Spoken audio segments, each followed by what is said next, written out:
কখনো কখনো বাসি ভাতটাকে দিয়েই তরল সার, কখনো ডাল ধোয়া জল, চাল ধোয়া জল, ফ্যান জল, তারপর সবজির খোসা তো রয়েছে, এই সমস্ত দিয়ে খুব সাধারণভাবেই কিন্তু বাগান করা যায়।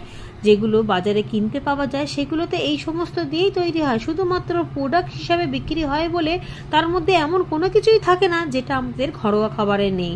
ঘরোয়া খাবার দিয়ে শেষ করতে পারবেন না, সুতরাং ঘরোয়া খাবার দিয়েই বাগান করুন, সেখানে বাগানও হবে সুন্দর এবং খরচও হবে খুবই অল্প। এর ফলে মাটির গুণাগুণ কিন্তু দিন দিন বাড়বে, যেটা রাসায়নিক বা কেমিক্যাল খাবারে দিন দিন মাটির গুণাগুণগুলো কিন্তু কমতে থাকে।